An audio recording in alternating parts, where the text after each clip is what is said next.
প্রিয় দর্শক, আমরা এখন চলে যাব ঢাকা বিশ্ববিদ্যালয়ের সামনে। আপনারা জানেন, গত পরশুদিন থেকে ঢাকায় 4 বারের মতো ভূমিকম্প হওয়ায় ঢাকা বিশ্ববিদ্যালয় প্রশাসন 15 দিনের ছুটি ঘোষণা করেছে। এই লম্বা ছুটির পেয়ে সাধারণ ছাত্ররা হল ছেড়ে যাচ্ছেন। আবহাওয়া অধিদপ্তর থেকে বড় ধরনের ভূমিকম্পের আশঙ্কা পেয়েই ঢাকা বিশ্ববিদ্যালয় প্রশাসন লম্বা ছুটির ঘোষণা করেছেন।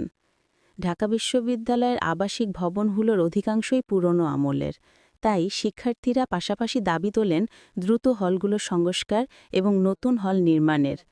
আমাদের প্রতিনিধি আছেন, চলুন বিস্তারিত দেখে আসি।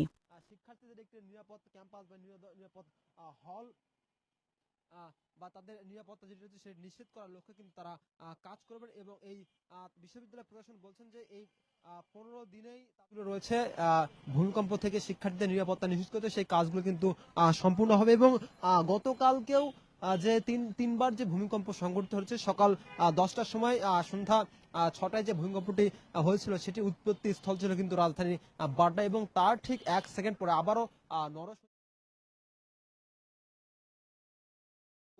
4.7 মাত্রা একটি মৃদু ভূমিকম্প অনুভূত হয়েছে। বিশেষ করে বাংলাদেশে দীর্ঘদিন পর আসলে এইভাবে টানা ভূমিকম্পের কারণে কিন্তু জনমনে যে আতঙ্ক বিরাজ করছে সে আতঙ্ক কিন্তু ছড়িয়ে পড়েছে সাধারণ শিক্ষার্থীদের মধ্যে। বিশেষ করে ঢাকা বিশ্ববিদ্যালয় হলগুলো আসলে দীর্ঘদিন ধরে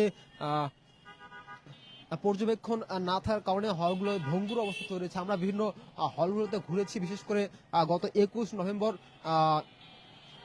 5.7 মাত্রার যে ভূমিকম্পটি অনুভূত হয়েছে এখন পর্যন্ত বাংলাদেশে 100 বছরের ইতিহাসে কিন্তু সেটি ছিল সবচেয়ে বড় ভূমিকম্প এবং সেই ভূমিকম্পে হলগুলো কিন্তু মারাত্মকভাবে ক্ষতিগ্রস্ত হয়েছে। সাধারণ শিক্ষার্থীরা সেদিন জীবন বাঁচানোর জন্য তাড়াহুড়ো করে কিন্তু বিভিন্ন জায়গা থেকে লাফ দিয়েছে, আহত হয়েছে এবং সেই ধন্যবাদ এতক্ষণ সাথে থাকার জন্য।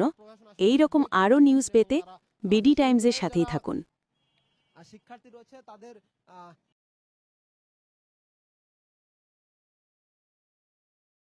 প্রিয় দর্শক, আমরা এখন চলে যাব ঢাকা বিশ্ববিদ্যালয়ের সামনে। আপনারা জানেন, গত পরশুদিন থেকে ঢাকায় 4 বারের মতো ভূমিকম্প হওয়ায় ঢাকা বিশ্ববিদ্যালয় প্রশাসন 15 দিনের ছুটি ঘোষণা করেছে। এই লম্বা ছুটির পেয়ে সাধারণ ছাত্ররা হল ছেড়ে যাচ্ছেন।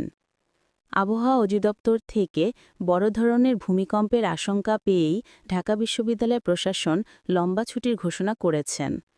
ঢাকা বিশ্ববিদ্যালয়ের আবাসিক ভবনগুলোর অধিকাংশই পুরনো আমলের, তাই শিক্ষার্থীরা পাশাপাশি দাবি তোলেন দ্রুত হলগুলো সংস্কার এবং নতুন হল নির্মাণের। আমাদের প্রতিনিধি আছেন, চলুন